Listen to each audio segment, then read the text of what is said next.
Bonjour à tous et bienvenue à cette deuxième classe de maître dans une série de 4 classes de maître qui font partie de l'Orchestre de la Francophonie, édition 2020. La session aujourd'hui sera en anglais.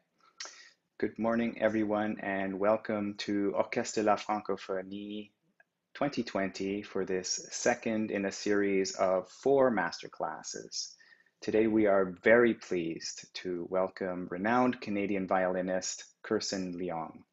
Since taking the world stage by storm in 2010, Kerson Leong has become a much sought after international soloist and recording artist, and teaching has become a growing passion for Kerson. Today, Kerson will be working with 3 Orchestre de la Francophonie 2020 participants. He will be working with Louis Noël, originally from Belgium. Today we find Louis in France. Mathieu Deveau, originally from New Brunswick, today in Montreal. And James Watson in Kamloops, BC. So without further ado, it is my great pleasure to welcome to Orchestre de la Francophonie 2020, Kerson Leong. Good morning, Kerson. Good morning. Yeah, well, thank you very much to you and to OF for having me as well. I mean, this is a real. It's always cherish these opportunities to to share ideas, for exchanges, for all this stuff, especially in the middle of a pandemic. And it's nice that in the middle of a pandemic we're still able to, because of technology, we're able to still get together and have these sort of sessions. And yeah, it's really great to be here. And yeah, very looking forward, actually. Gonna start with Louis.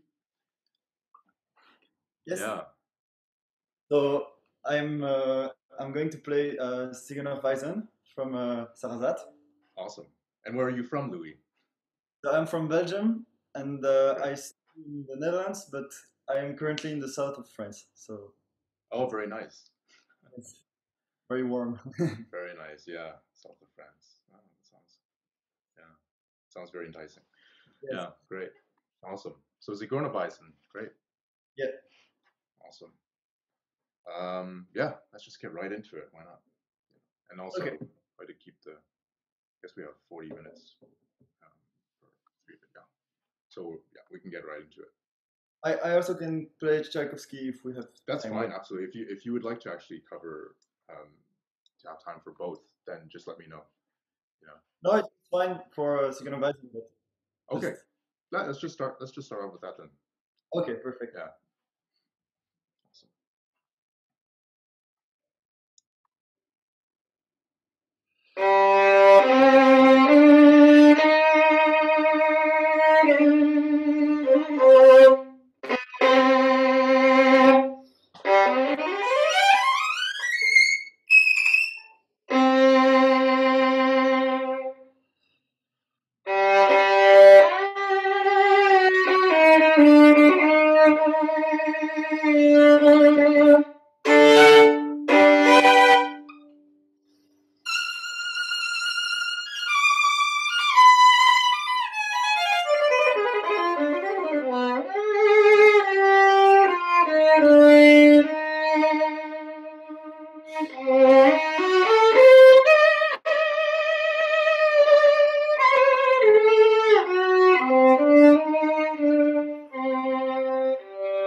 think we can just stop there for now. You know, sounds really good. Sounds really good. I mean, how long have you been working actually on this piece? Oh, I practiced it like 3 years ago, and I just retake it like last week, I think. Yeah, nice. No, it's a really good piece for that kind of thing, just to retake and then you know, kind of. Yeah. Yeah, no, it's great. It sounds really, really, really good. I mean, the characters there, that gusto, you know, that sort of that kind of mentality, you know, that you need to play these sort of things. Well, that's actually what comes to mind is that when you actually play pieces like Zigeunerweisen or you play Zigarren by Ravel and all that, there has to be this sort of this mentality that, you know, when you step out on stage or when you just, or even when you're standing in the middle of your room, but when you when you put the bow to the strings, it's very much like you own the place, or you own this fiddle, or that you own this, you know, everything is this. There has to be this sort of this I guess at least this uninhibited feeling of expression. So everything is raw, you know, and that you know there is the directness with which you channel emotion into the sound, into everything is very uninhibited, unrestrained. And so I think like going on that idea, I think at the very beginning, even you know, just from the way I think we can release the bow use in a way that somehow to promote this active, almost carefree manner in which we sort of want to produce a big beefy sound for the beginning, for example. In terms of the audio doesn't cut, right? It sounds okay, I guess. Yeah, perfect. Okay. Just don't want to blow out the mic or something. So like even from the very beginning.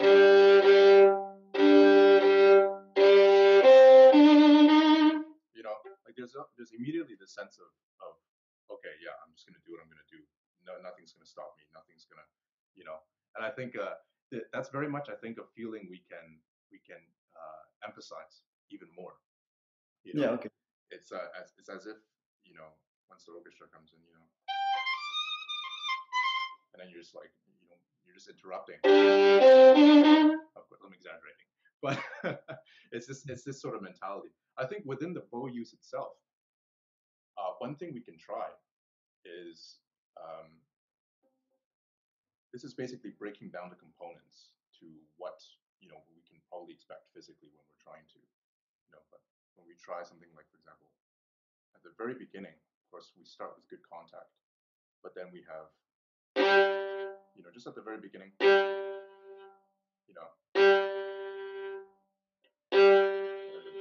slow, fast at the very beginning.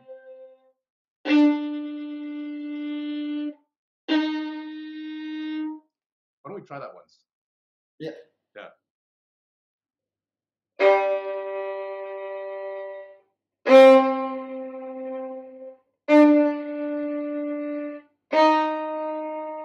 Yeah, good. Now for the during the slower system, sort of toward the end of the note, or while we sustain slowly, now we can try and keep that sustain, or at least that tension, so we don't lose. We kind of keep it. Again. Keep it. Keep it. We can try that as a development, I guess.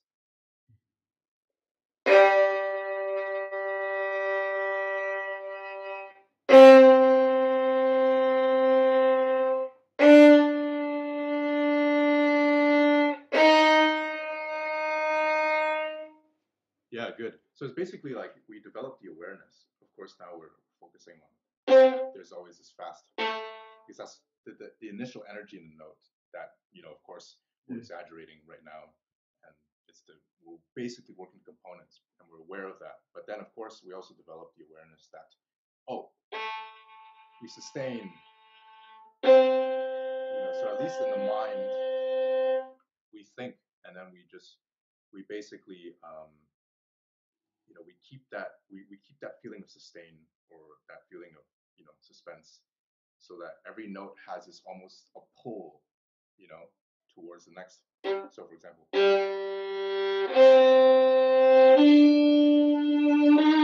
so now we kind of get, if we, let's say we now try and play it sort of as we would more on stage.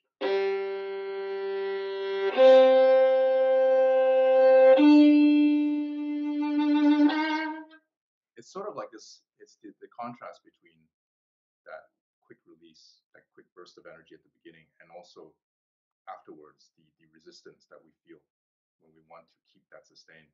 That's very much what creates that pull in the sound and what creates that energy. So we can try that again, actually. Now, without, let's say, stopping the boat in between.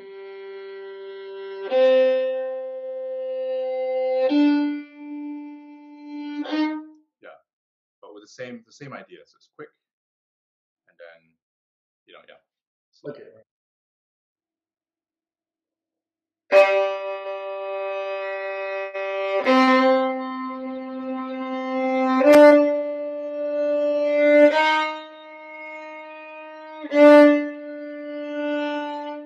Yeah, good. Exactly. And now we can try in terms of just basic awareness of the right arm. When we sustain, especially on the down bows, almost try and feel the weight of the elbow and of the arm propelling, or at least giving you the strength behind the sustain. Same thing here. You want to feel this part, sort of like the arm is really setting itself down. Yeah, exactly. Have that balance. Yeah.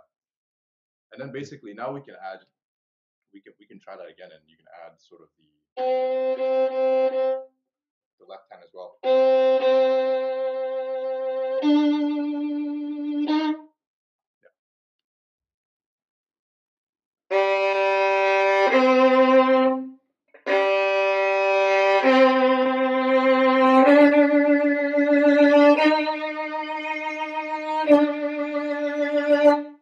Yeah, you see, it's a very subtle difference, when we actually come to executing the passage, but it's basically like by breaking down into components and basically kind of saying, oh, that's basically an exaggerated, this could make a difference in terms of the energy.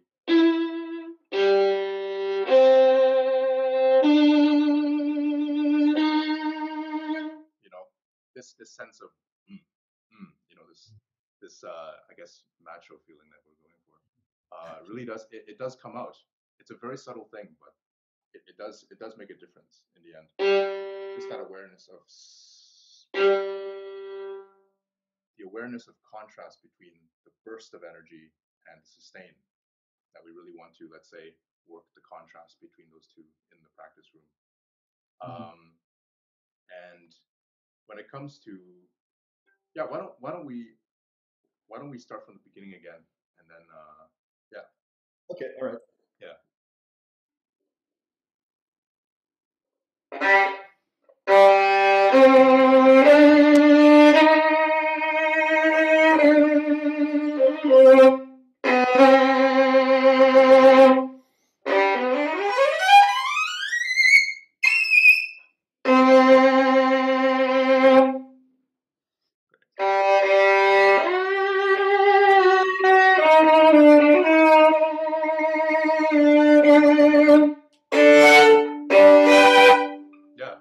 When we get to a place like this, in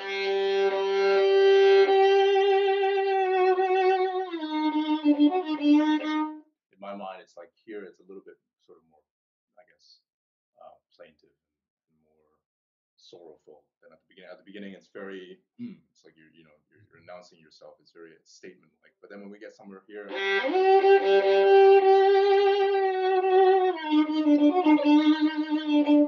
this whole, it's a different almost a different color.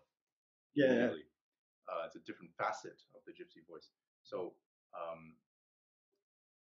so what we can do here, going along with the similar idea with sustaining. It's to really pay attention to how much bow we're using at the very beginning. So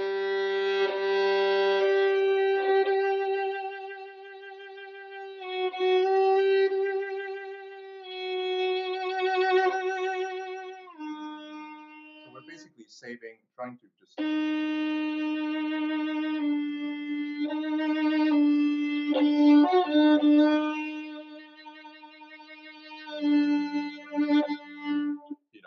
to basically save as much bow, use maybe as little bow as you can, just to know the awareness. Again, this is also an exercise in exaggeration. It's just about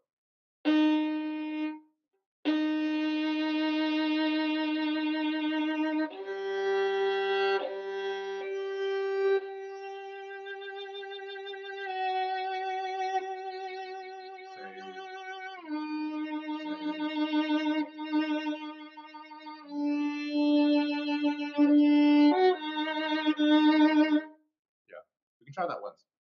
Yeah, okay. Just with as little bow as you can, just with constant, and to really feel that weight again, especially here on the elbow. Yeah. Okay, all right.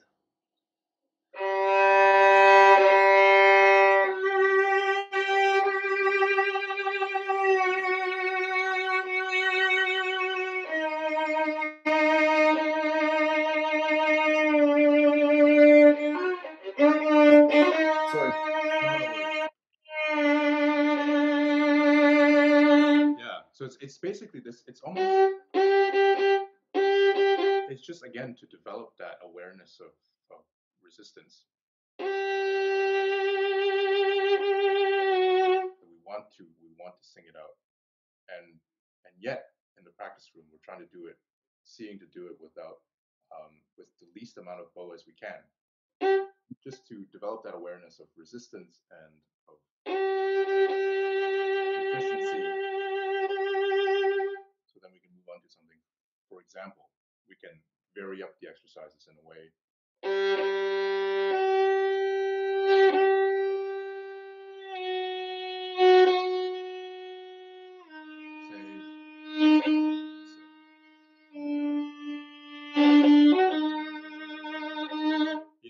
It's basically promoting the energy that we probably want in the bow stroke. We start with the sustain.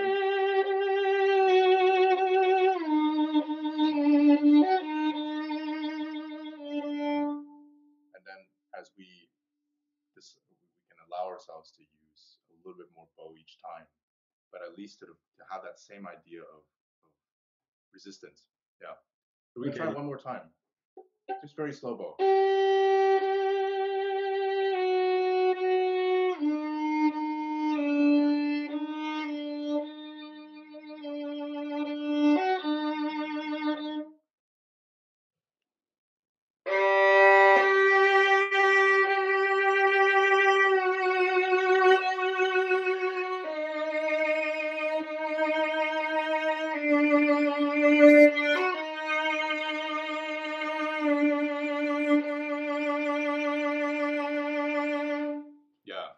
So just basically, do you feel that resistance? Do you feel the sense that you're trying to pull through the sound, but you're also, you're resisting it? Yeah. It's exactly that. I feel like, sometimes when we do play lyrical, even it applies later as well.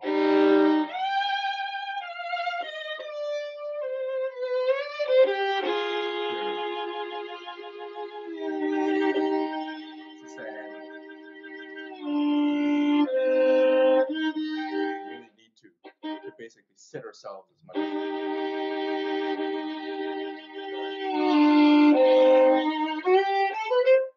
because then it's like when we have that sustain, then we can also have more bow to use at the end of the bow. We have more of the option.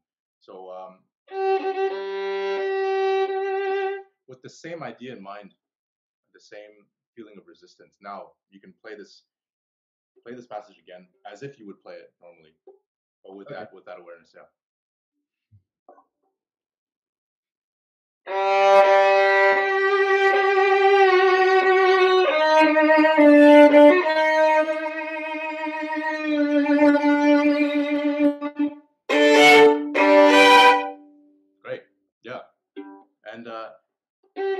slightly faster now.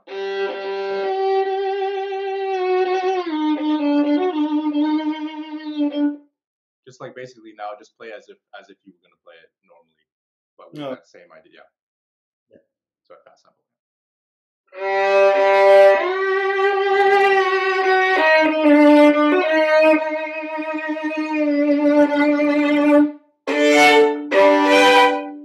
Yeah, exactly. And for the chord works even. This is also an exercise. The same basic idea can apply here. Basically, being aware, of course, of each component of the chord, and then also how much bow we are taking, and how much bow we can actually save. Okay, that's how much it takes. Okay, so the string crossing, how much time does it take? Okay, that's usually how I would do it. But then, can I save as much as possible?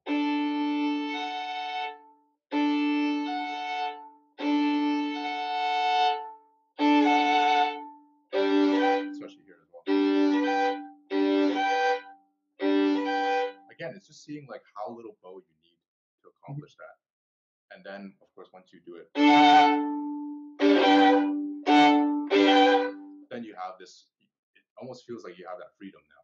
It's like, oh, I'm free now. Because, you have all that other bow to use, when you've relegated only just a part of it in practice.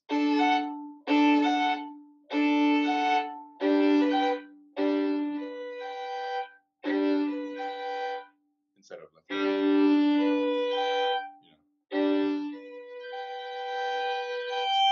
yeah, that's another thing we can try. Okay, yeah. But the first chord you played like almost like a three. Yeah. Three. Yeah, absolutely. Okay. So it's sort of like the lines can be blurred quite easily.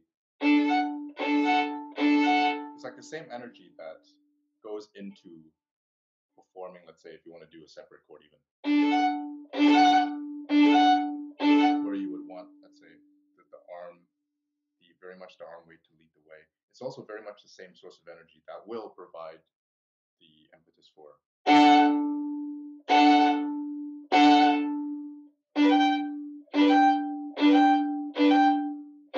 Versus, it's very much, it's like you really want to feel the resistance, in the bend. Yeah, exactly. Yeah, basically, you see the arm. It goes down. Yeah. Okay, yeah. I see. Yeah, so we can break it down even just.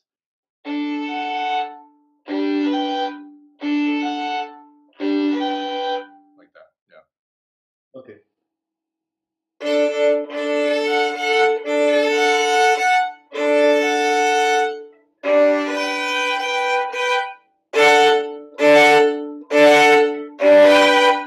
Yeah, you see, now you have compared to before, now there's a little bit more sort of bow left for the top notes. Because it's almost, it's just this awareness of saving and of resistance at the very, because then that allows you more bow for the top notes. Yeah. So that's basically a general theme, I guess, in terms of like how to, or I guess if you're looking for energy within a certain bow, whether you're trying to go for. Or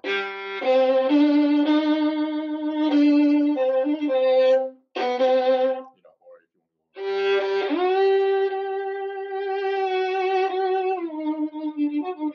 it's a different color, but it's that energy that you're looking for, and especially it's all from the same thing. It's basically from being aware of energy versus sustain, or energy versus resistance.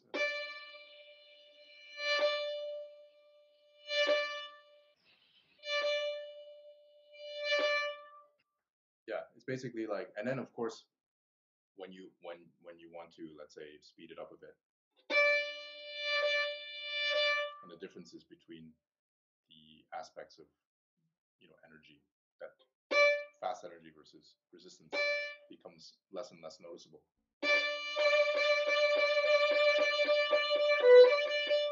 but it's the same idea. It's basically this way of really emphasizing at least in the practice room, the contrast between the two. So we can let's go on.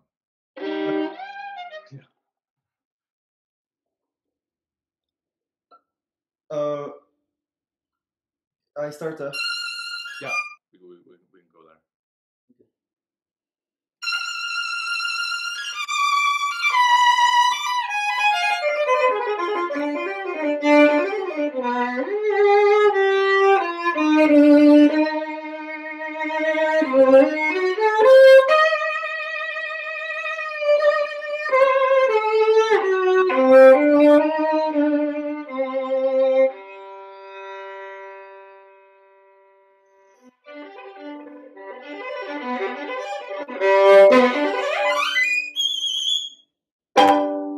Nice.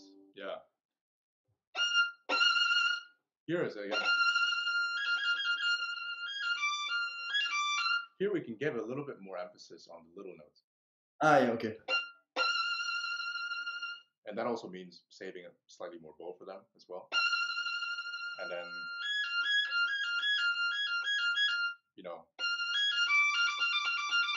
it's almost as if when we're placing the fingers, we almost try and sort of imagine it as a drop, as a real, something that we're just rather than the actual placement, especially for the fourth finger, I feel. It's like you're just dropping the thing, trying to use as little of the muscles here, actually, and more of the muscles here. But this basically to get that articulation, and we can practice this also in rhythms. So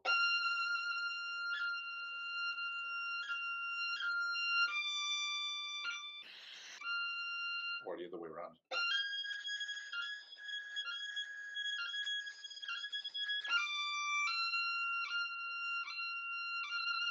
But basically, that's just to promote that active nature of that, of the action that we're going for. So, say bow. What we're doing in the bow, actually, I'm just breaking it down into components. Sort of, we want to. That's basically what would happen, when we execute.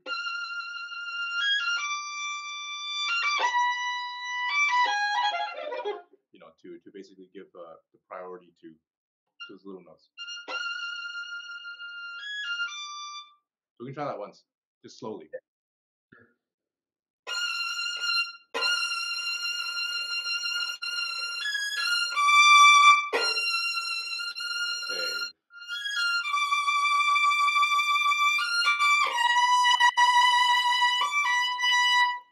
Yeah, so it's basically like now of course giving much more important than it needs in a way to the little notes.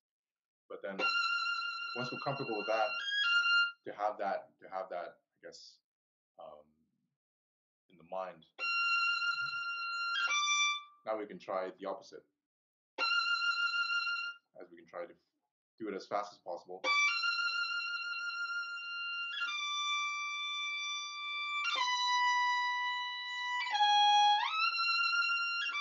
Yeah. So it's almost as like in the practice room, what is fun is that when you push certain exercises to the extremes, when you give, for example, if you really want to emphasize and you sustain, or for example, you want to do the opposite, you want to just flick it, but it promotes this sort of flexibility and also this awareness of what's possible physically. Yeah, so we can try it once. The flick, I guess. Okay.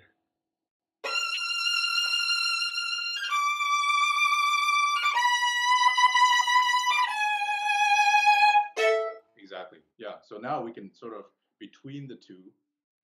Yeah. Now we can, have that. We either want to give it a little bit more lyricism, or we want to, flick it a little bit more.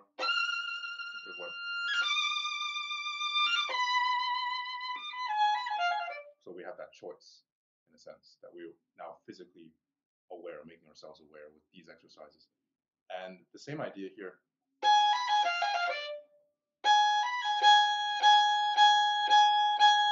So the bow would also be sort of like same thing as we saw in the beginning. Energy at the very beginning and sustain. That's what's going to give us the clarity in the right arm. And then here as well, we can work those same rhythms that we just saw.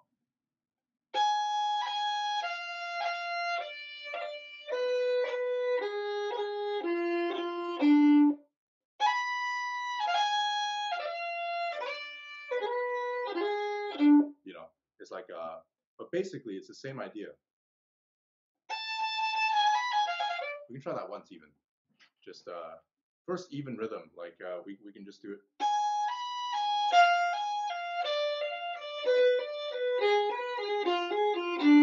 But when we do that, we're just aware that the right arm maintains that energy at the very beginning.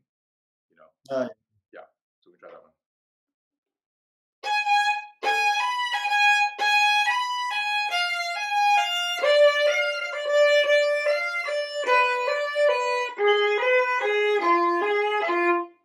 Yeah, exactly. Now try it with less bow.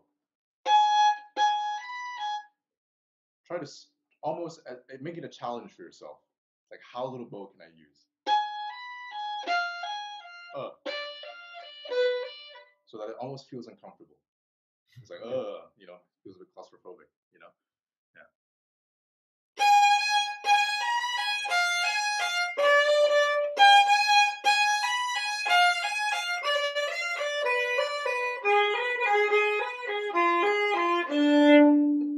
Yeah, exactly. So that basically, because that's basically all the energy in the right arm that we would need when we do it up to speed. You know, it's going to be a very concise motion.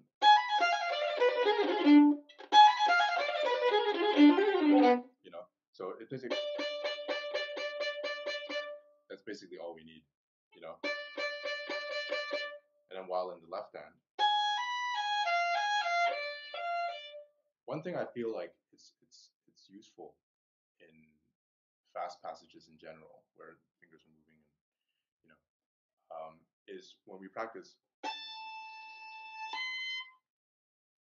to make sure that even though we're doing it at a slow tempo, is that the transitions between different fingers. So when we're putting a finger down or lifting one up, that the motion still remains fast. You know.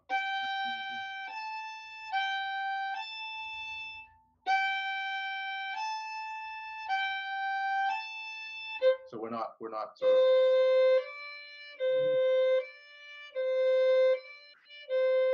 you know, it still remains fast, so that we have this sort of still this awareness of the energy that we need, even if we're working slow.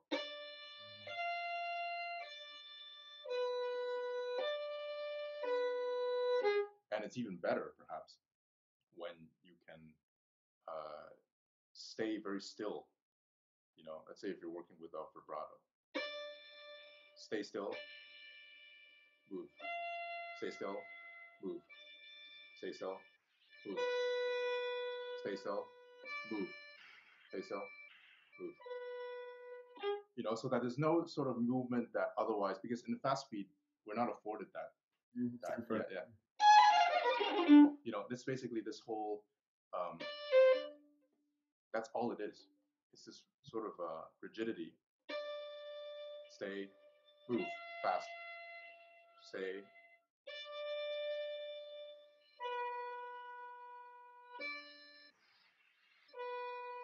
So that's actually something that I think we can pretty much apply anywhere, you know. Yeah.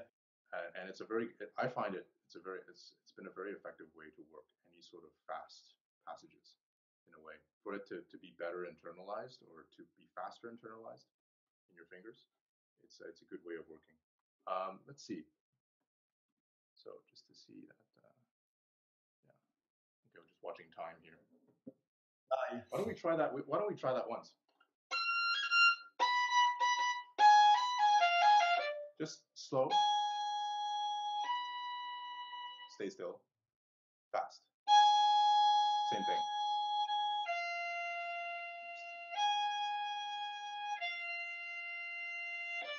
And make sure that you're doing this almost that we're using the least amount of pressure in the left hand as possible. So it's almost as if you're almost as if you're feeling the violin, but you're not actually like gripping on it. You know, you're not holding fast onto it, but that the finger pressure still remains light. You know, yeah. We try very slow.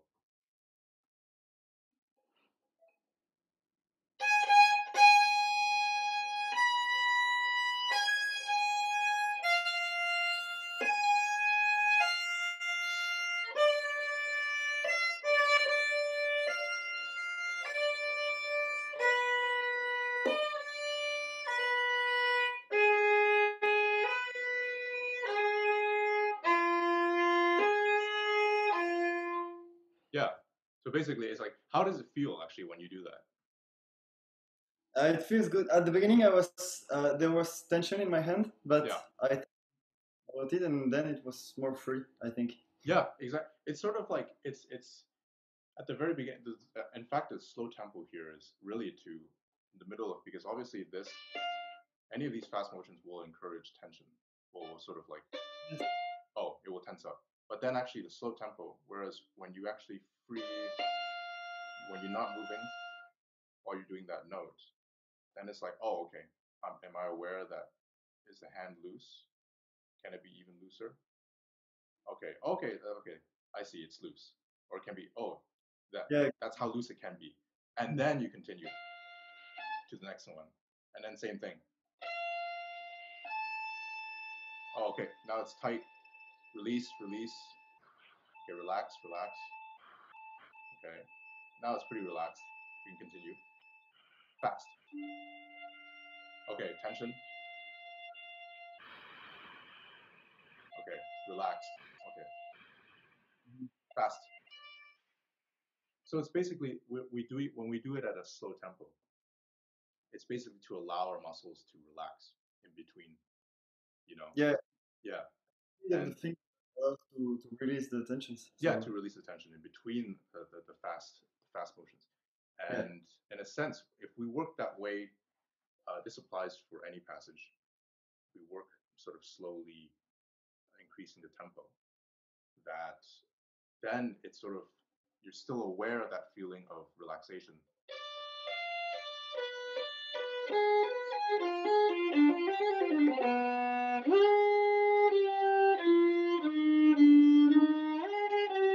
So here, for example, even when you do shifts.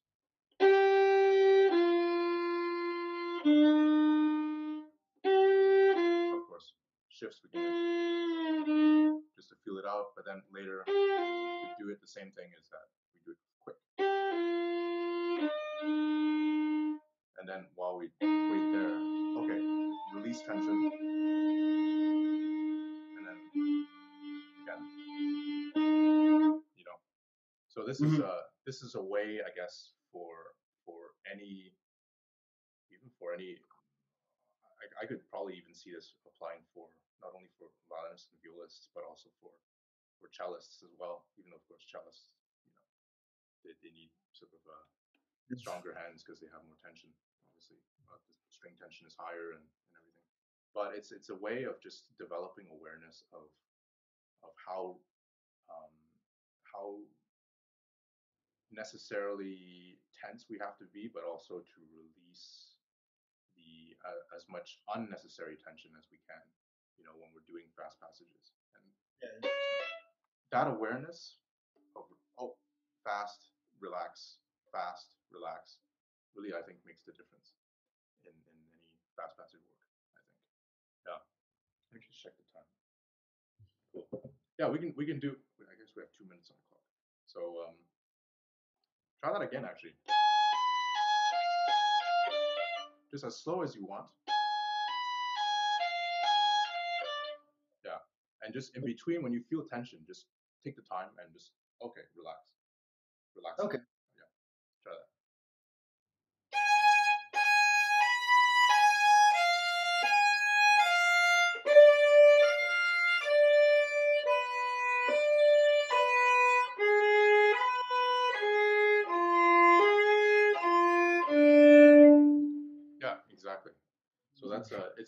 how do you feel in terms of that? Now it's just like it's as if those little motions are quick, and then okay, I'm not carrying over the tension, and then okay, now okay, relaxing.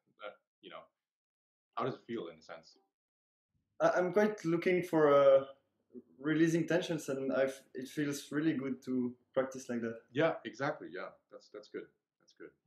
Yeah, this is universal, I think. And I think the more we do that, and also the faster we move during the execution. Of course, not we want to be careful not to be tense when we do those small motions, or too tense. But the faster the motions, the better, even. Yeah.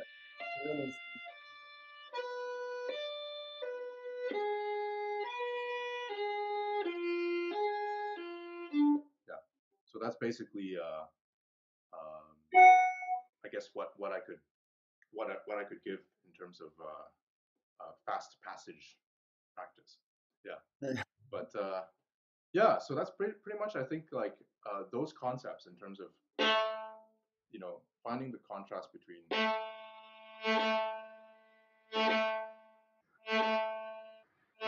how the energy basically in the forearm or whatever, pretty much they can transition from, let's say, a very static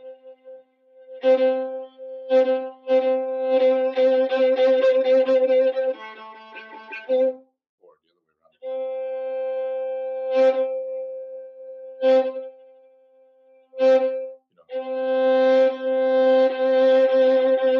It's basically just building up that ability to release energy or to hold it, just to get used to that. And the same idea really applies. That especially I think in a piece like Zigeunerweisen is very useful. Yeah. Just because everything is so out there, and you want to go up on stage and belt that, and really get into that character. So yeah, that's pretty much I guess the what I'll leave you with in terms of that. But great, you sound great. Thank you very much. It's really nice to really nice to see you respond in that way, and that helps. Great. Yeah. Thank you so much for playing. Thank you for all the advices, and yeah, thanks. Cool. Yeah, awesome. Great. So I guess we can move on then to thanks again, Louis, and hope you stick around. Thank you. Bye bye.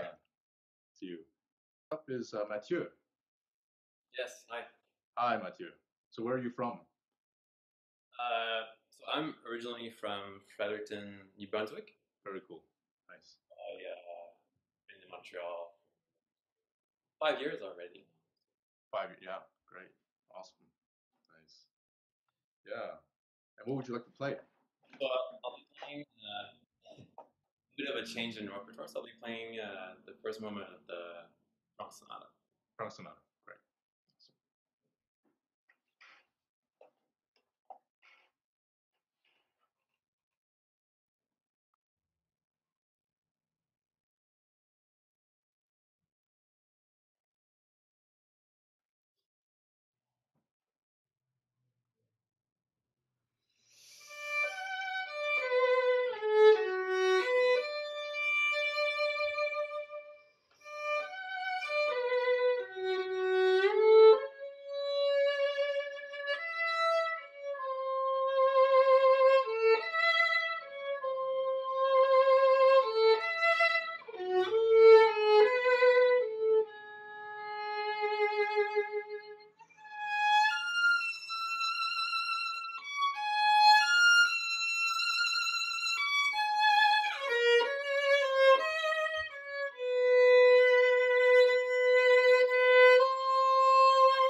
I think we could already, just for the sake of time, we could stop there.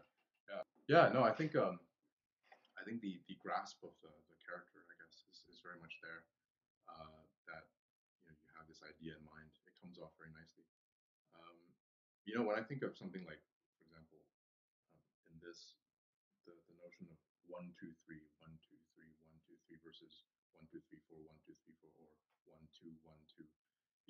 I feel like for triplets, anything in 3 there's very much this idea of fluidity and movement. Okay. In that idea, versus, for example, when you're doing it in 1 2 3 4 1 2 3 4, or 1 2 1 2, versus that, which is more, I guess, promotes a more stable and I guess a more sustained nature as well, or active nature, especially when you have, for example, or when you have versus when you have the 3, it just immediately has this extra movement and this fluidity, I guess. This unlike the rigidity of let's say 1 2 3 4, and I think that we can very much try and emphasize that here, in the sense that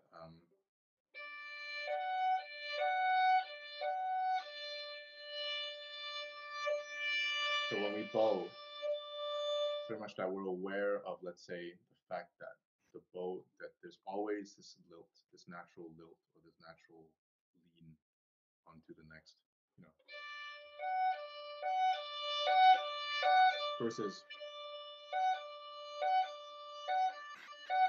immediately there's this notion of, but then of course when we have the triplets,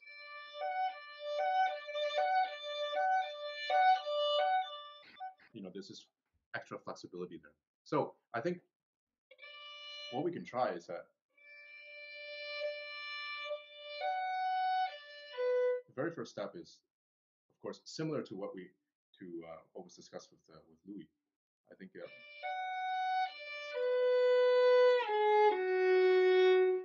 really conserve bow at the very beginning of each stroke, and in this case,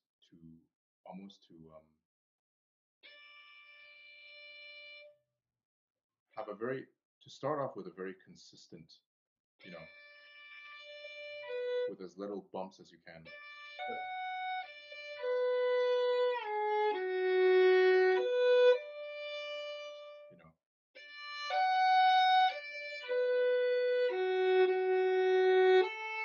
So we're just conserving bow and really ensuring a smooth stroke. We can start off with that. Yeah.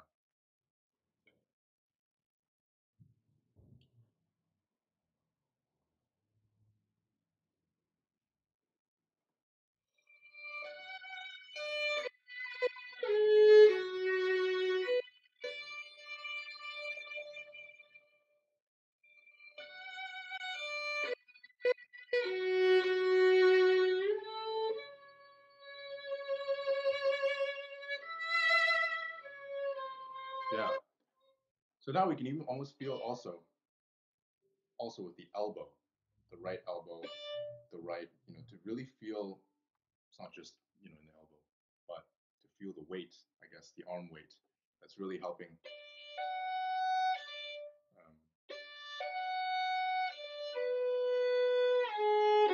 So you almost feel like there is that weight there that's dragging, that's giving you a little bit of resistance when you do, for example, the string crossing.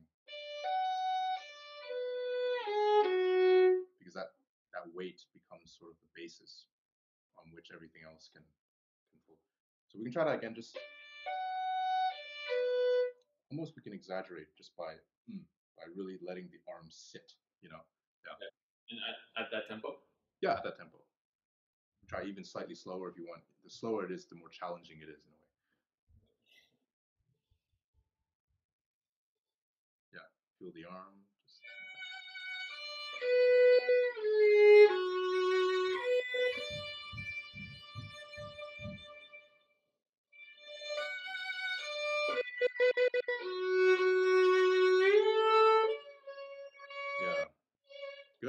So for example, there,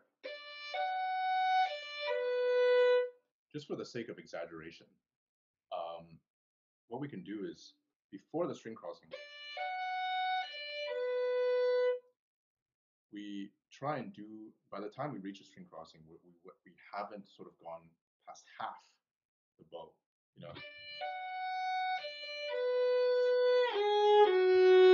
so that we have, for the last two notes, half the bow to use. It's a little funny, of course. I don't think we would necessarily, you know, do it that way in concert, you know, at least not to that extent. But it's a nice exercise. First of all, it's like to feel the resistance at the tip.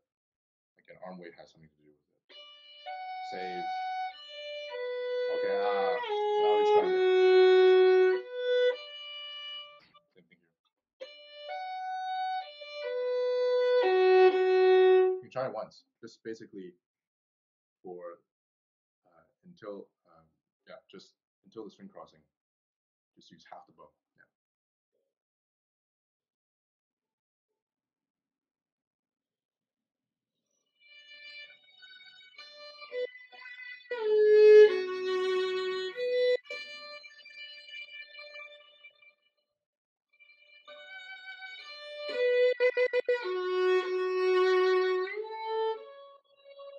Yeah. How does that feel? Much more natural. Yeah, well, yeah, this is basically just giving you options, or giving you, letting you know how, I guess, if different things feel physically. I guess if we want to exaggerate certain things to help that awareness, I guess. Like, for example, if we want to even just, you know, for example, quarter of the bow.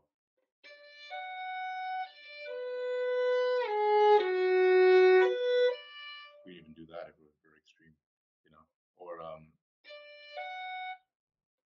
even try a fifth.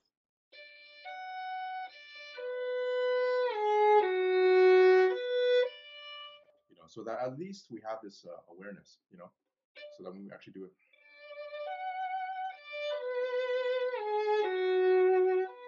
we have all this bow, or, you know, that is able to, you know, the more that we're able to do with less bow at the very beginning, the more bow we have, and the more, I guess, breadth in that sense in the sound. So we can try that again. Just basically like keep that awareness of that, using specific amount of bow at the very beginning, and then, you know, when you cross the string, then you can have that feeling.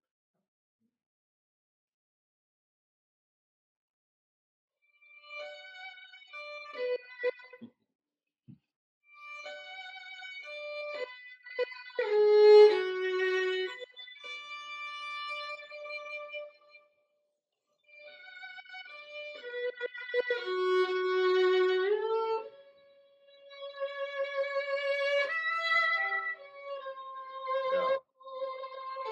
But basically, I think that's great. It's really you know, that's really the very first, very basic build, you know, exercise you can do, is just to divide the bow in a way that is almost an exaggeration of what you would, you know, probably what the phrase would want you to do.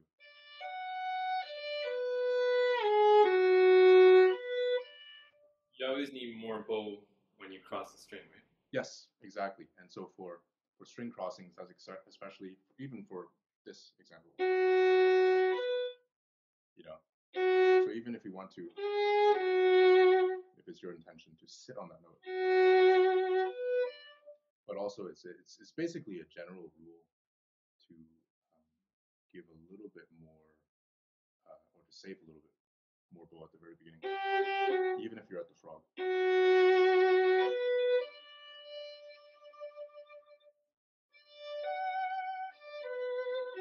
You know, and yeah, so basically this,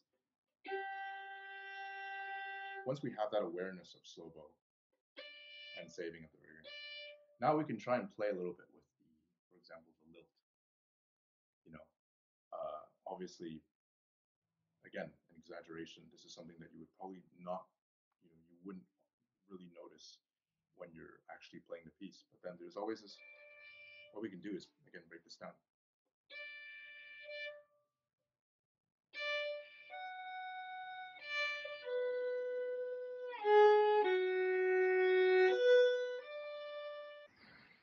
So it's almost as if now we're going into the realm of different patterns in which we can do a slight differentiation of bow speed. So first we can place it on the actual eighth note.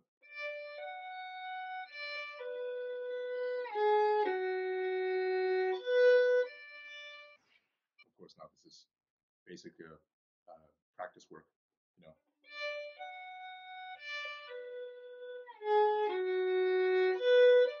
Or then we can do.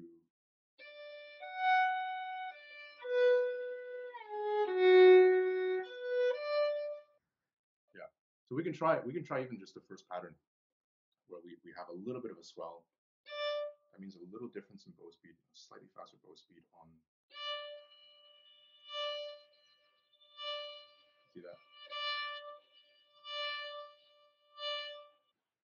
This is another exercise in awareness. So we can try that first.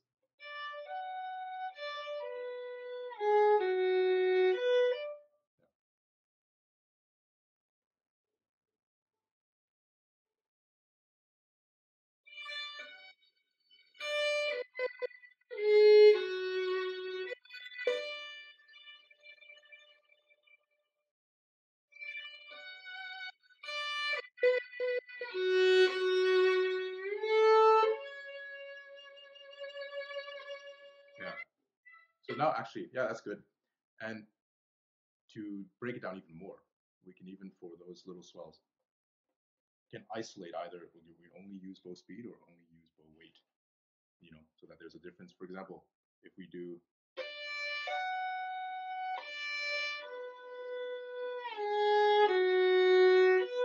we're basically using only bow pressure or weight, you know, but then we also at the same time we try not to change the bow speed, that the bow speed tries to remain as consistent as you can, you know. Of course, if we make an ugly sound in the middle of it, doesn't really matter. We're in the practice room, you know. It's fine. And the same thing for bow speed. So if we want to do differences in bow speed, we try and decide on sort of a consistent contact, and then we don't try and change that, you know. So the speed changes, but the amount of weight or the amount of contact we have on the bow doesn't, you know.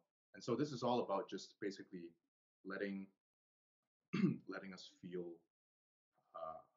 or know how different things feel in the arm, and then in that sense that becomes like a toolkit, you know.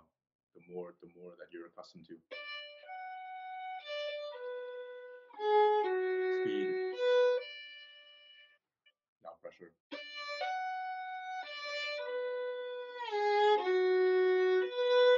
yeah, we can try that once with maybe bow speed and then bow pressure. So those two exercises are just to become like fully aware of what's happening here and what you can do. Exactly, yeah. So we always it's just a way of I guess simple way of making us aware, you know, of like, oh, what exactly are we doing? Are we putting more pressure here, or do we want to? Oh, okay. What about speed? Are we saving as much as we can? Oh, okay. We're changing. Oh, I didn't know it was going to change. I wasn't aware of that. Oh, okay. You know, you see this sort of thing, right? It's all about just it's all about maintaining that that awareness, and that's what makes practice fun, or funner. Yes. You know? Yeah. Yeah. So we can try that. We can try that once.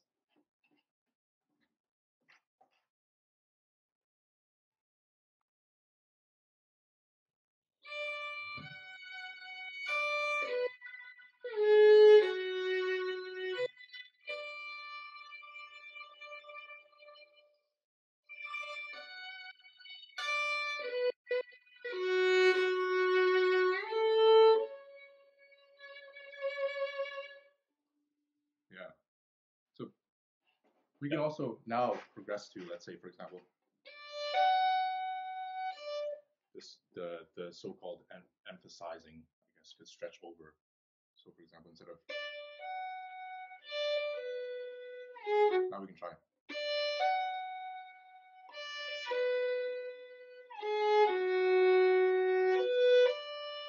So it's almost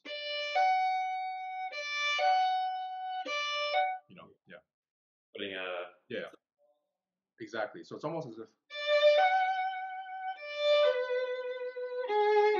you know, just as a way of thinking, as an exercise. So the same thing, it's exactly the same exercise, but now over the course of bottom, bottom, yeah.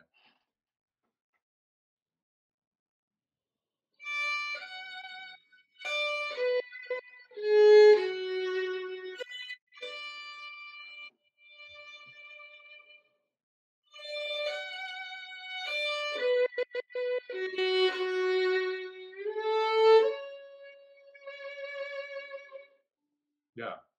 So it's almost it takes, I guess,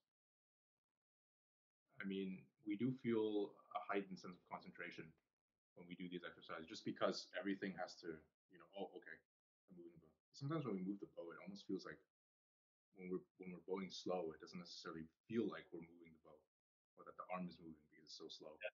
But sometimes that's all it needs in a way, or that's the basis of many things. So it's just a matter of making aware, so that when we actually now go back to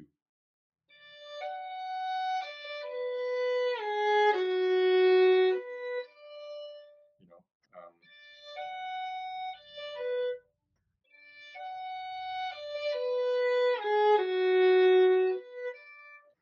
that all this awareness still applies.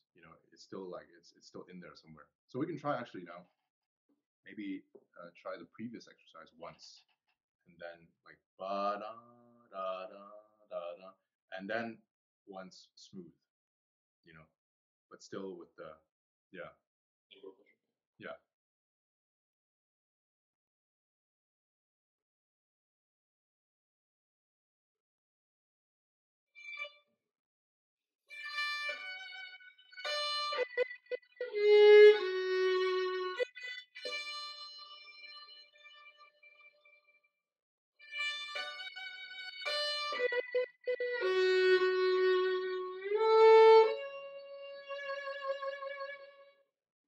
Yeah.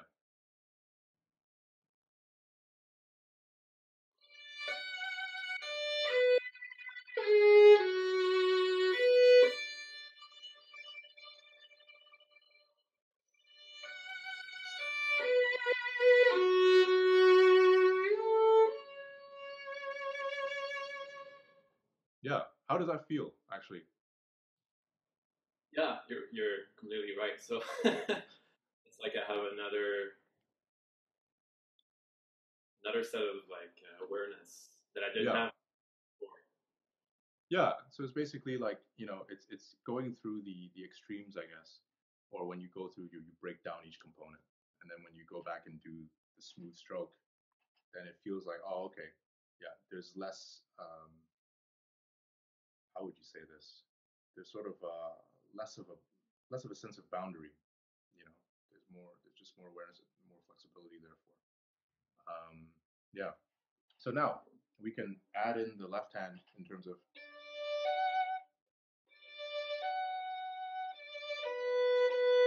Of course, it can be a completely different separate thing. So, for example, if you want to work with or without vibrato, it's also another awareness thing. So that, if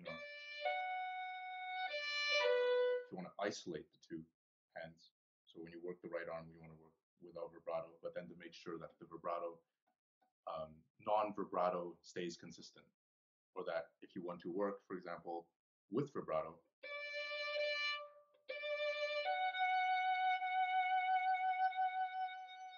it's also a good chance when you're doing slow bow to experiment with sort of the speed.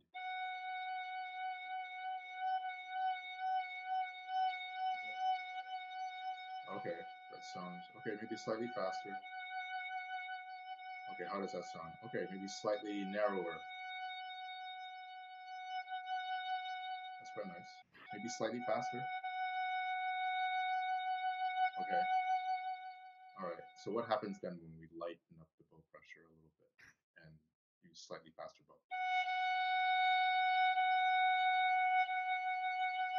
Okay. Then we can add a little bit more width to the vibrato.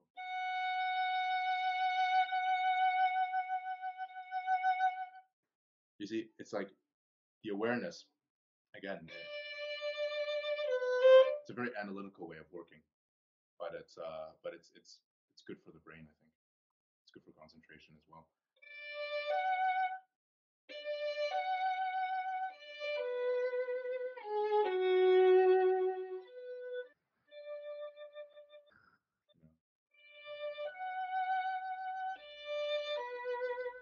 And then it's interesting because then also for vibrato, we can also I think it's important to emphasize on the sort of where it's more difficult, or where we would have like a tendency for it to sort of stop because it's more physically, but it's especially those places where, okay, I'm gonna just feel it out. Okay, it takes more effort, but I'm gonna soldier it out. Of course, not without being totally tense. But, so it's almost like you can even do this.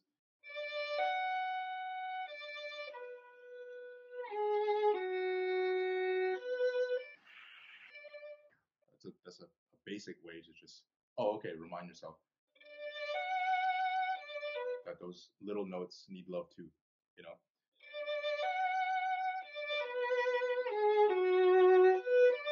Of course, in the practice room, it doesn't have to be that consistent, you know, when you're actually playing the piece.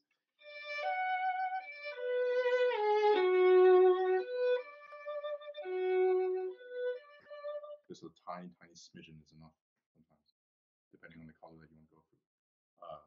But in the practice room, it's nice to just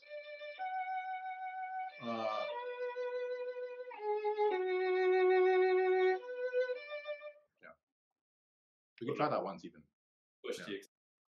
Yeah.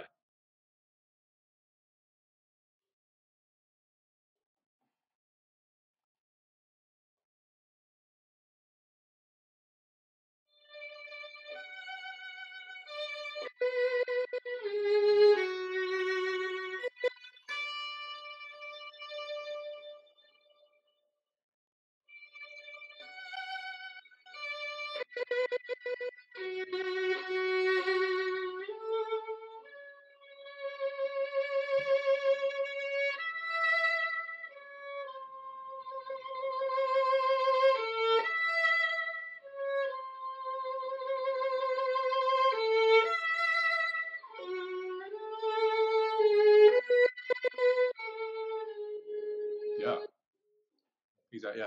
Yeah. One last thing before we can even just go, we can try the whole thing again, but as if you would play it here. Go around. Again, it's also like the same, very similar to what I talked about with Louis. For the bow to anticipate, I guess, giving a little bit more importance to the eighth note. Of course, I mean, you can decide, you might decide musically that it falls away, you know.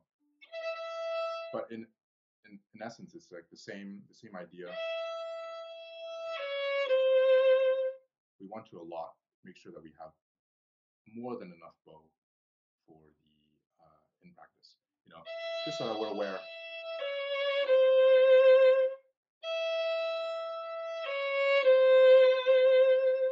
You know, just to basically save a little bit.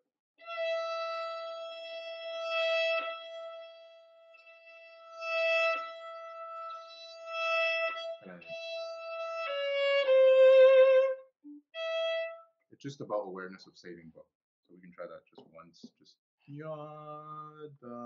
just slow bow, as slow a bow that you can try.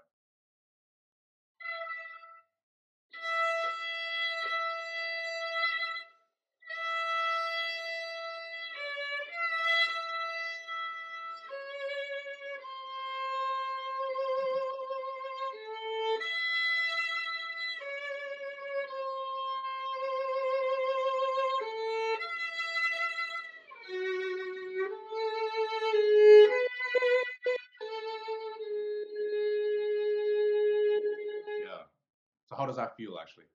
Interesting. Yeah. It's basically like to almost prioritize that in a purely physical sense in the practice room, you know, like that note, the small note. So it's just a way for us to make sure that the little notes, whether we intend to or not, don't get skipped over automatically.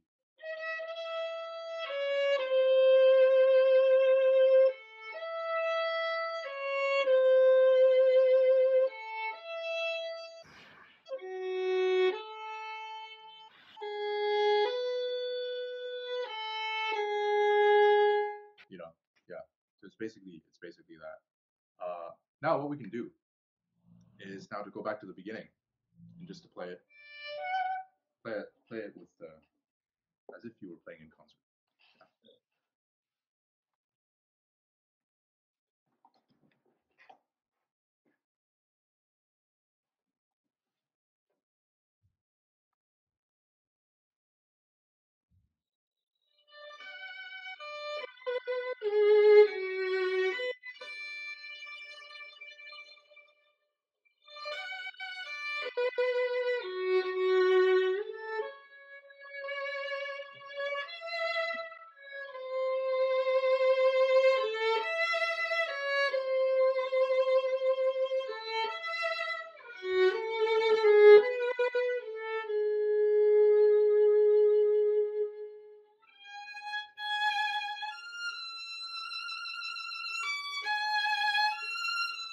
Yeah, that's good. That's good.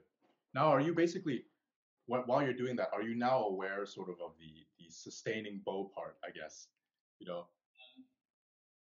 I was trying, yeah. Yeah, no worries. But then it's like it's basically like, I guess in performance is then we don't have to worry about that. You know, it's like basically we emphasize it. That's why these exercises are useful, like to exaggerate things in the practice room, is that we just develop that automatic awareness of, okay, that's slow bow. But then we actually play, okay, now let's just let it go, you know.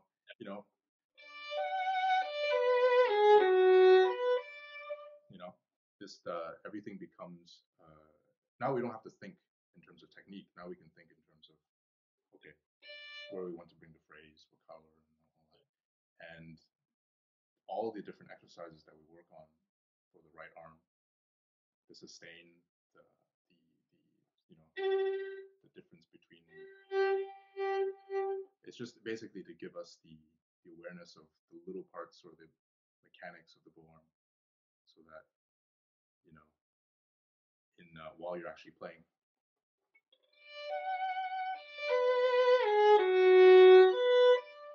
we can really just go free, in that sense. So we can try that once, just like in that mindset, I guess. Now that we've gone full circle again, yeah, we can try it. We can just try and just let it go. Like it.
Yeah.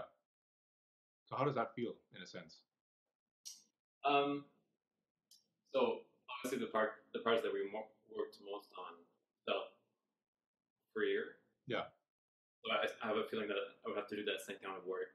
Oh yeah, for sure. It's sort of like, you know, for every passage, there is a different assortment of how it feels and what's possible. But basically, it's like the general idea, I guess, is that when we constrain ourselves into these very strict exercises, you know, that we of how much bow that we allow, or that we want to, let's say, really break it down so that, you know, to those components, and so that we work, and then when we gradually sort of, in some way, let ourselves out of the cage, you know, when we gradually open up and when we gradually stop thinking in terms of components, and we still keep that awareness, but then it also allows us to feel when we start to play it, you know, musically again, that, oh, we have all this freedom now, you know, physically as well, you know, and that somehow there is a little bit more of a, I guess, a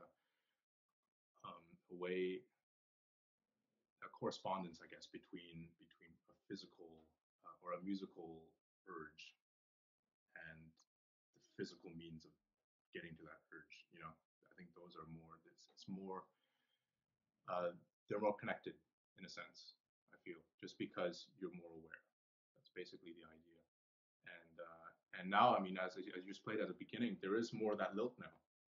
There is that sense that it sways, that it basically, you know, oh, okay, that is the kind of feeling that I guess, you know, we so enjoy in those kinds of contexts. But yeah, no, that's pretty much the general. Of course, in master classes, it's hard to really go into detail, of course, because of limited time. But that's again something that we can take away from is just from almost, yeah, breaking it down, exaggerating the little things, you know, to the extremes, and that's the way, at least, I think it's good to work, in a sense, even when we're bored, especially when we're bored of certain things. I think we can break it down, and then, you know, it makes things actually quite interesting, quite enlightening. But thank you so much. You sound great, and yeah, that's great, awesome. Thank you. Are we out of time? I guess so. Yeah. Just gonna yeah. So. Well, thank you. Thank you so much for playing. Yeah. This is Thanks. A lot of fun. Hello. Hi, James. Hi. How are you? Yeah. So good. So that's what I was gonna say. I'm James, and I'm from Kamloops, British Columbia. Kamloops. Yeah. Yeah, that's awesome. I've been to Kamloops once. Oh yeah. I remember you played Beethoven. Indeed, yes, exactly.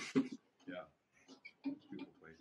So what are you gonna play? I'm gonna switch it up some more and play a fugue for solo violin written by Schnittke. Schnittke, yeah. That's right. Yeah. She didn't know that piece before until you sent it to me. I just like, oh, okay. It's a new piece for me. Yeah, I haven't known it for too long, but I've been putting lots and lots of work into it. Yeah, it's great. It's cool. Awesome. All right.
Nice.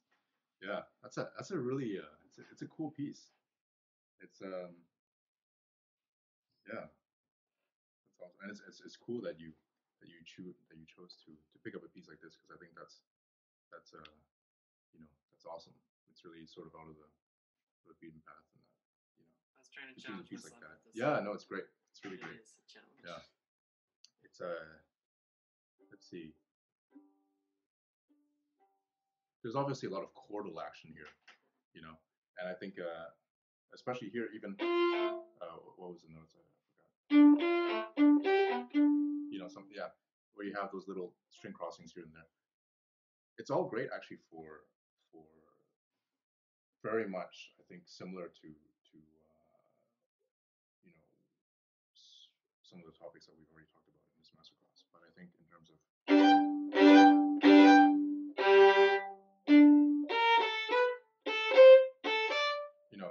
but especially the chord work, we can focus on that, is to, I guess, to break it down until so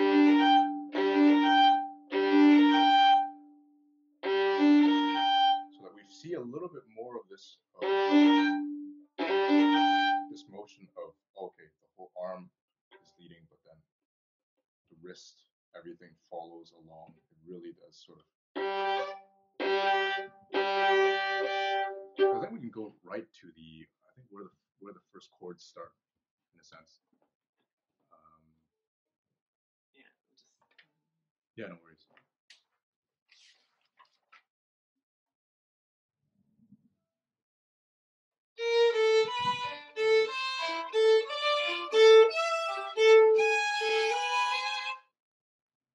Yeah, it's a bit even there.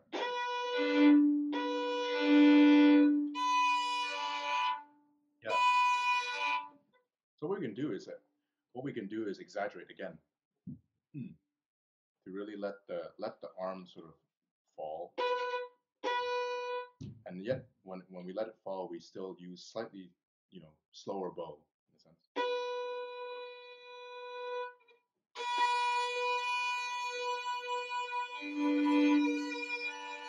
Yeah. And we sort of, like, while we have that slow bow,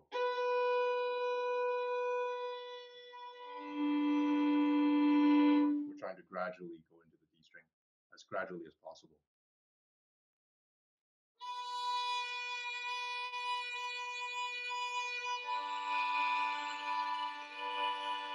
Yeah.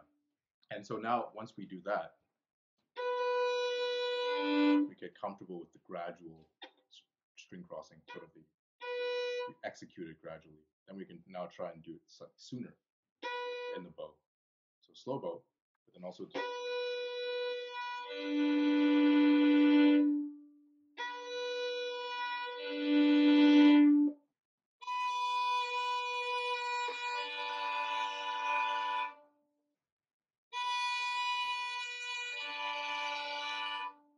yeah.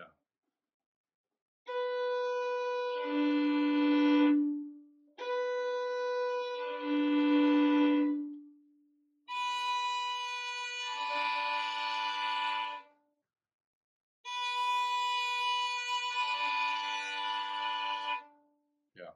And now we can even try and challenge ourselves even further and use even less bow for that string crossing.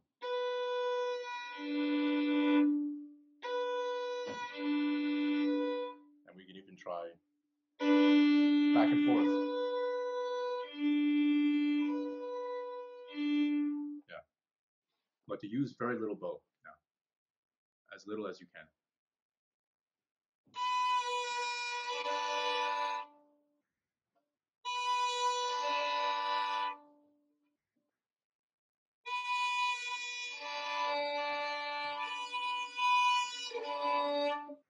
Yeah. You feel that resistance, I guess, in the bow arm, right? There's a lot of weight put down. Yeah. It's exactly this sort of I think it's good in a sense in the practice room for us to feel that weight, that resistance, you know. To make sure that it's the weight though that's driving it. And that we try and relax the shoulders and the upper arm as much as possible.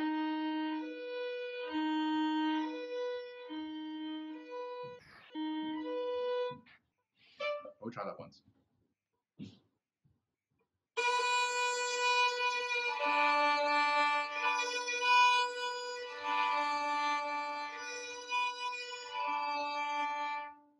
Yeah, exactly. Now we can add a little bit more wrist action in it. So same idea as before, but now we can actually try and sort of have a little bit more action going on here, so that the string crossings can become quicker.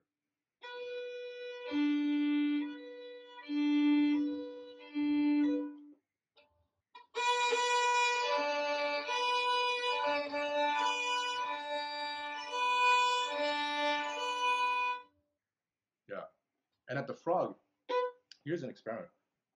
Try to maybe spread your fingers a little bit more in the bow, especially towards the end of the sort of the second and third and fourth fingers here. So spread them a little bit more so that you're covering a slightly wider distance in the yeah.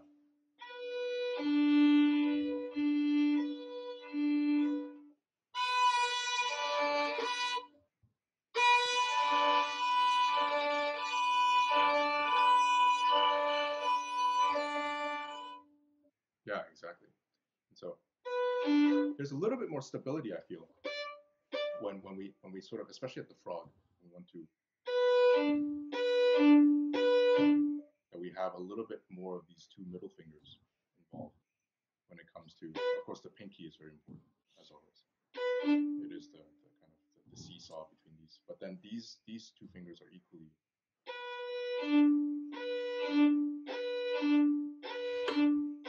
So just to have them a little bit more sort of widely spaced apart is helpful in a sense in the bow grip for when you want to place certain things.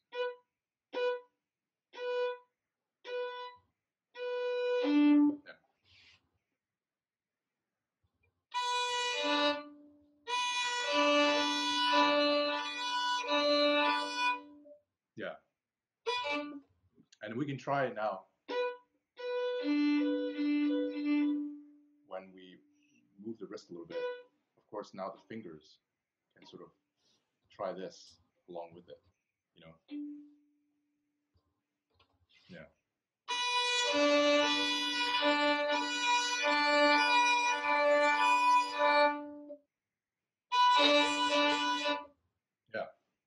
exactly, that we can actually try to challenge ourselves.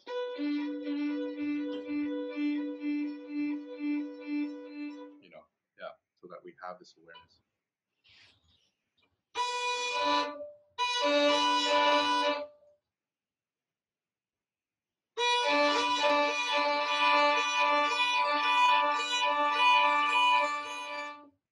Yeah, so that we do, exactly, it's just to develop that, to be aware of sort of the fingers, that each of them are firmly planted.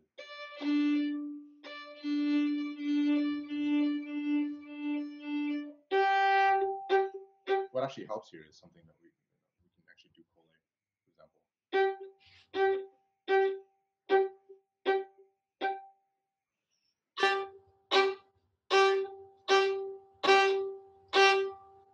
Yeah, exactly. So that basically we isolate the motion just to the wrist and fingers. Even if we just do like a détaché, try to do détaché. Try to. With the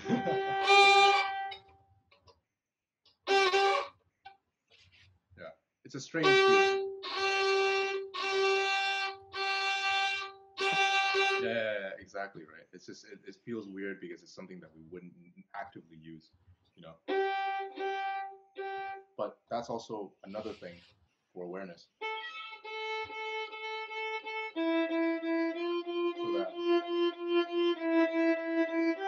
So when we keep we put the arm in, same idea. It's like we feel that slight sort of a muscle, I guess. Yeah, that awareness of how this can move can help the motion along. Yeah.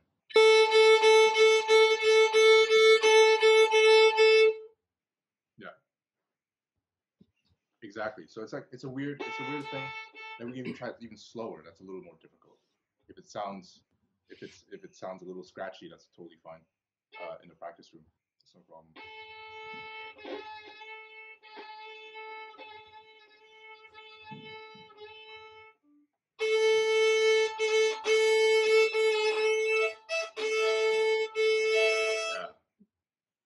Yeah, because the slower we do it, it's like the more actually the more control we need at sort of every moment along the stroke. Oh, okay. Yeah.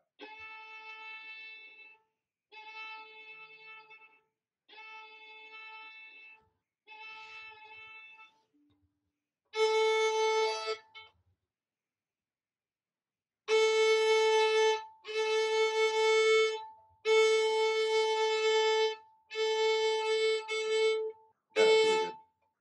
Yeah, it's almost as if, and then once we get comfortable with that, then we can speed it up a little bit.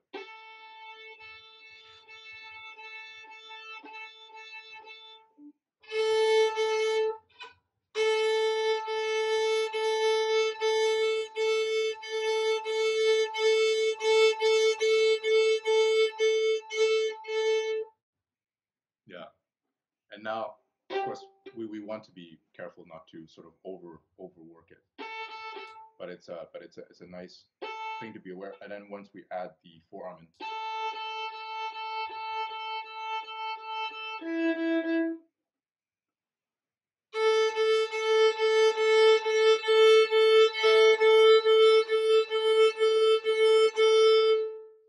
Yeah. How does it feel? I mean, do you have more awareness of the sort of the? Yeah, I definitely felt like we built some good awareness for these more little precise movements. Yeah, exactly. So a lot of it actually, obviously, all the energy and all the grand sort of motion of things comes from higher up, but the wrist and the fingers, they should be flexible, but also they should be sort of alert in a sense. That they can basically help along, even when it comes to this motion. You know, we can even try. Just with the wrist and fingers, without moving the forearm.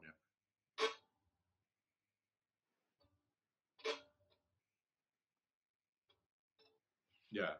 So we can try, yeah, exactly. Now you're moving the fingers, and now you can add the wrist inside as well. You know, fingers only, wrist. Yeah.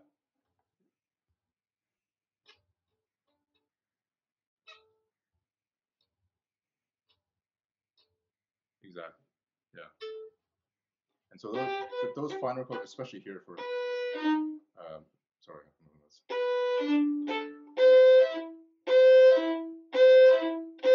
so even when you're sort of working towards the, and of course in the speed the execution would be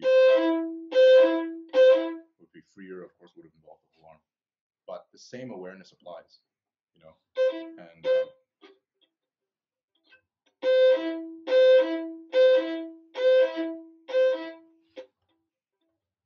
even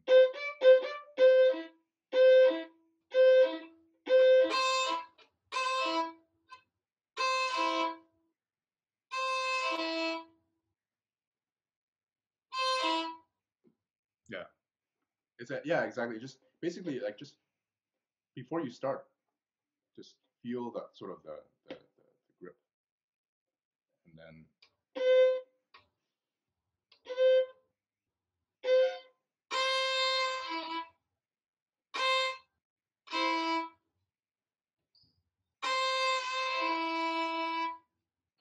yeah.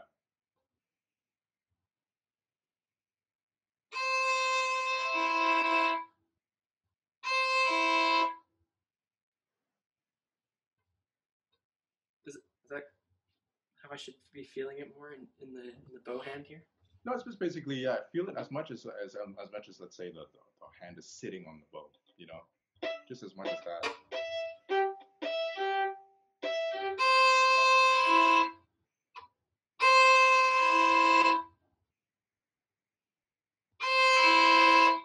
Yeah, you see, it's like now we're starting to work these finer muscles, becoming aware of their role, I guess, in the chain.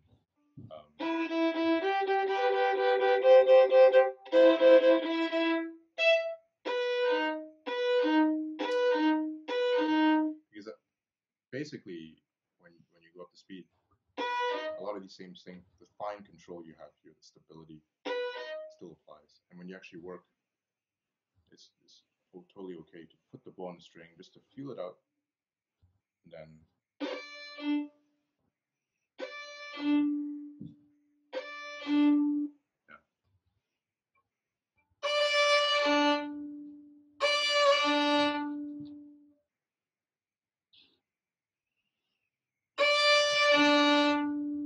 Yeah, more like that. Yeah. So that there is that fine control there. Now that you have that motion in order, of course, now when you play sort of how you would play the piece, then of course you add in the arm, and of course you have more breadth in that way.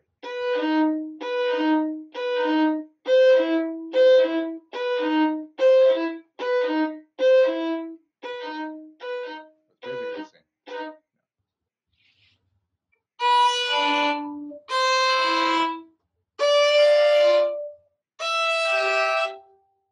Yeah, exactly.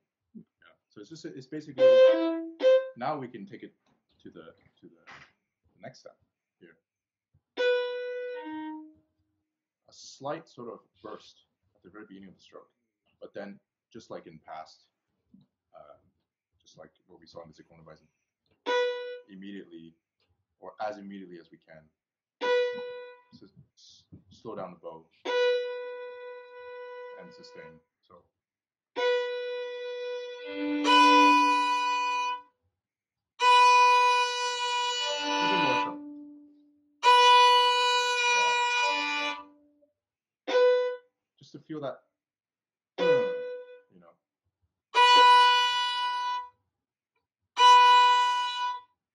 Yeah.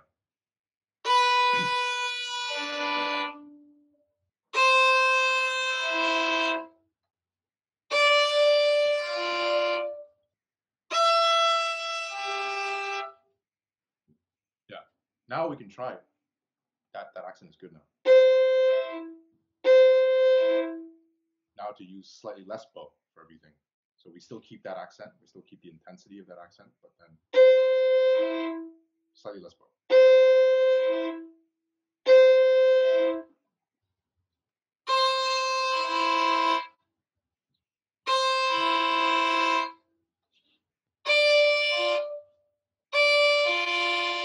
even more bow for the accent. Just yeah.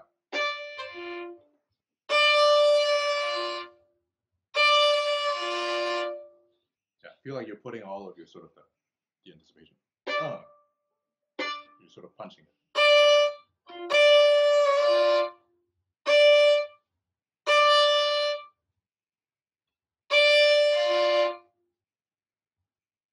Yeah, more like that.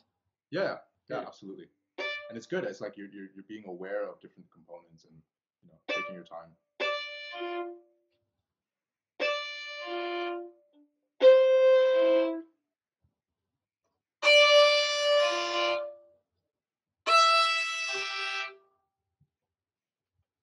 Exactly. Yeah. So that's exactly it. And now we can even do it, take it one step further, and use even less bow. So now we isolate sort of the motion to perhaps it's a very slight motion with the elbow, but then most of the motion is in here. So.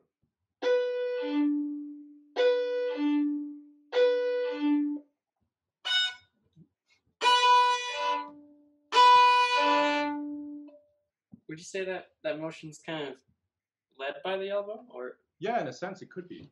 It's like this, almost this, because obviously we're fighting against gravity in a sense when we do that. It's, this sort of thing. It leads. It can lead, definitely. Yeah.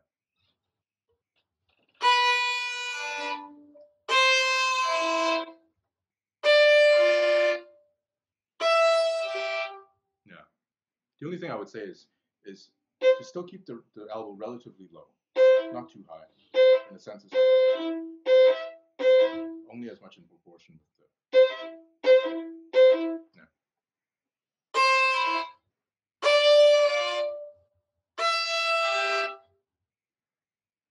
Yeah. Yeah, more like that. Yeah, it's sort of just let it sort of versus this. There's a little bit more resistance that way when it's slightly lower, but it's useful in a sense when we do it. Because when we're going this way, instead of going this way, which is more natural, because we can just sort of let everything fall down in terms of the weight. But in terms of this, it's good to still keep the elbow slightly lower so that there is a little bit of that weight, and in order to propel you to do the string crossing, that it becomes that weight is I guess the motion of the lift being the weight being lifted, Yeah.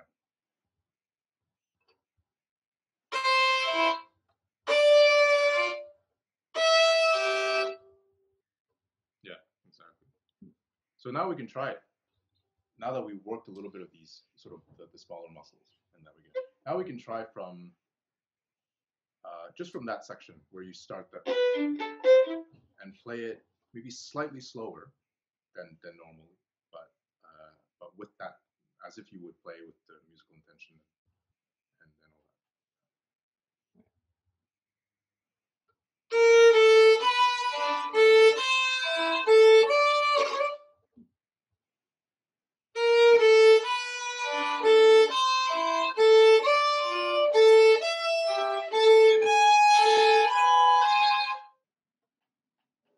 Yeah, that actually felt quite a bit better. Yeah, it's basically just letting the bigger muscles lead the overall motion, and letting these little ones, be a bit more alert in a sense, so that they can really play their part. What we can do now is that when we do it slightly slower, now we can use a little bit more bow. So.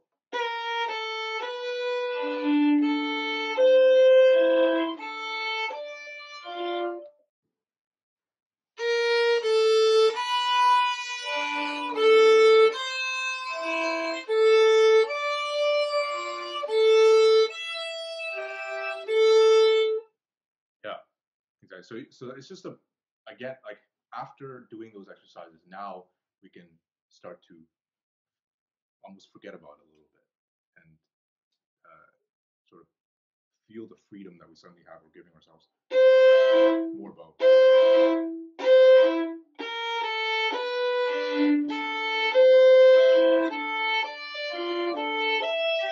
Yeah. So just feel the arm flowing.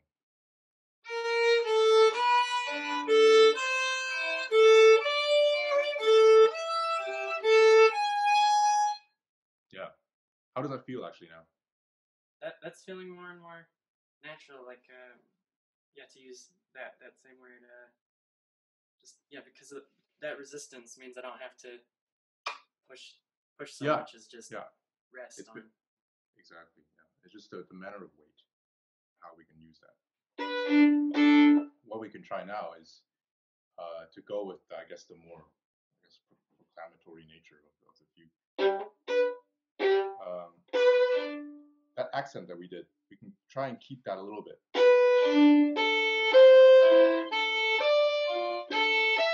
In the sound. We can even exaggerate it a little bit. It doesn't have to be pretty, I guess, when we do this.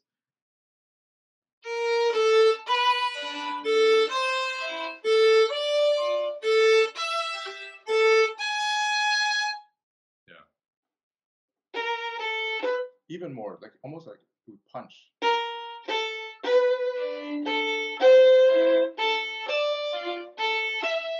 Without paying too much attention to sound beauty, I guess. But just in terms of getting the energy now that we have the weight, but now to concentrate on that initial burst of energy in the arm, we can really exaggerate this.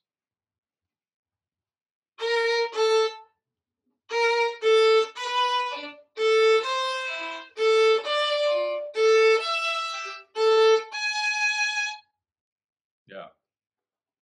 Now let's actually, you know what? Let's try from the very beginning. Same tempo, but with the sort of all that. Of course, when we're playing just single notes, it's easier than to have the awareness of it. But the same, everything applies. And I think after having worked, just to feel the same, we can go from the beginning.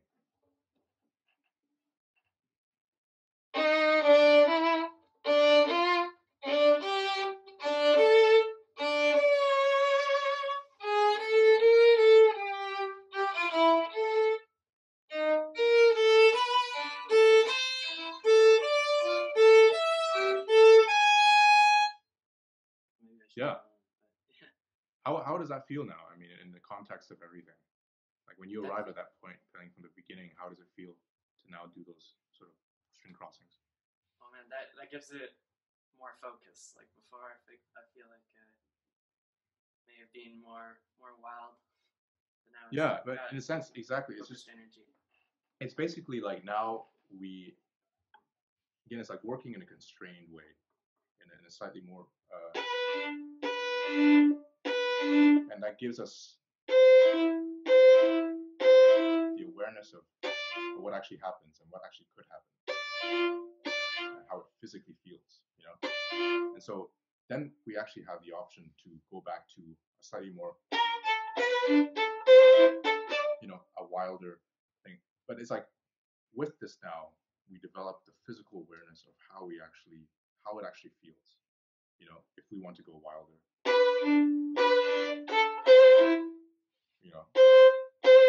Just because we have that base, we have the weight, we have, all the little muscles paying attention.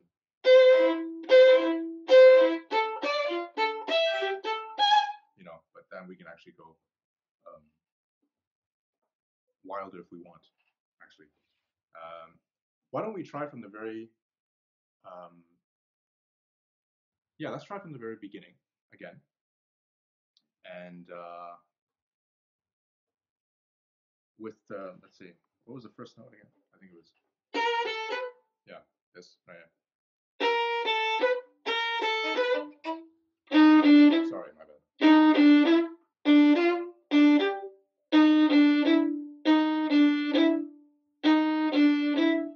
Really feel this energy, like this, almost as if you're punching. Yeah, don't be afraid to sound, to really push the fiddle a little bit, Yeah.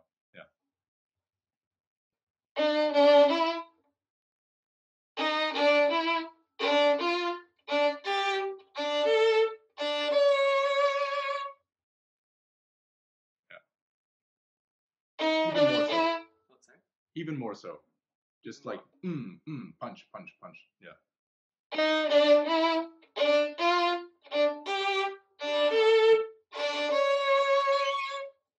Yeah, of course. I mean, the sound that is, that comes. We don't have to concentrate particularly on the beauty of sound when we're exaggerating. But immediately the character comes. It starts to appear. Just because. We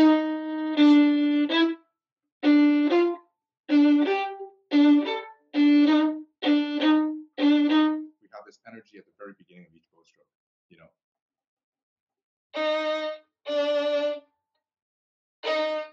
Yeah, exactly. You see that? And now we apply that almost to every stroke just as an exercise.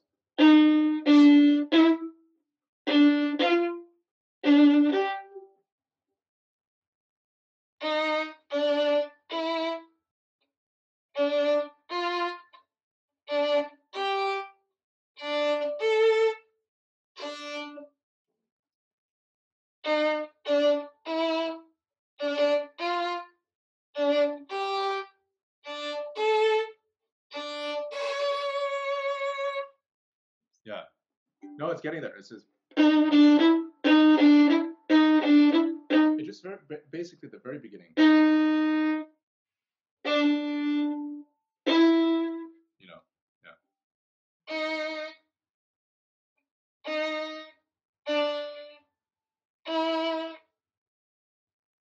Exactly. It's the same exercise, but yeah. Yeah. No, it's just basically don't be afraid. Don't be afraid of just.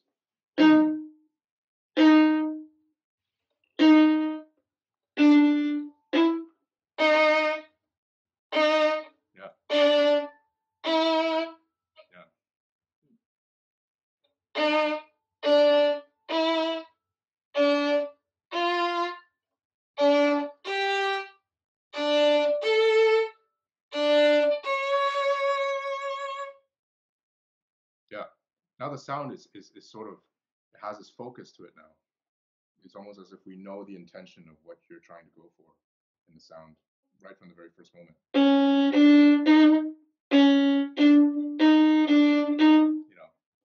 So that we know this energy is from the very first instance, and it's like we're registering that. And so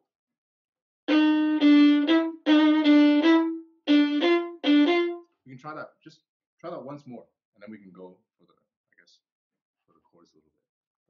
But, there's a great word you used for it, declamatory. I got just that nails what the character is. Yeah, it's just sort of like a I guess proclamation or something, just like a statement, like a real. Yeah, the fugal statement. Yeah. Yeah, exactly. To really pronounce it, like to announce it to the world. Yeah.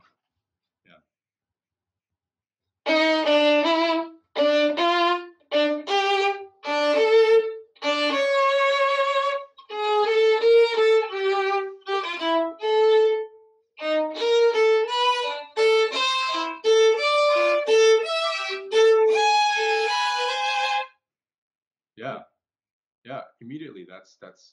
I mean, the character now is more present, immediately, and also the same idea goes for when you get to this parts. Here it's like almost an exercise now, taking into account everything that we covered so far in the arm, but then when you cross over to the string crossing, you keep the sustain. As much as possible, and in a sense, to maintain that character that we just that is becoming more present now. From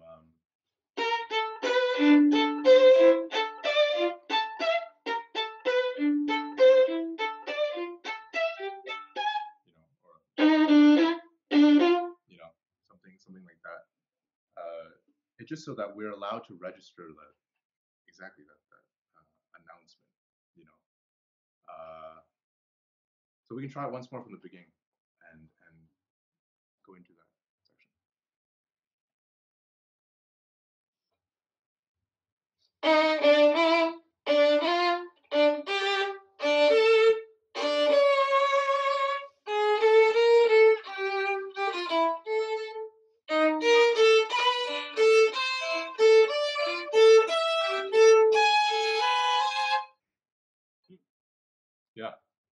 how does that feel now in terms of?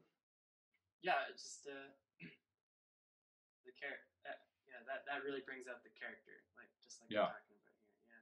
Yeah, exactly. And so it's very much like it's very, I guess, a difference when you actually do it, when you're actually playing the piece is very subtle between certain actions. But then it's like when you break it down and when you basically you want to preserve that energy right from the start, for example, and then you exaggerate, having a little bit of a punch, when you do it slow, when you're practicing, or certain things like that just allow us to be aware in different aspects, I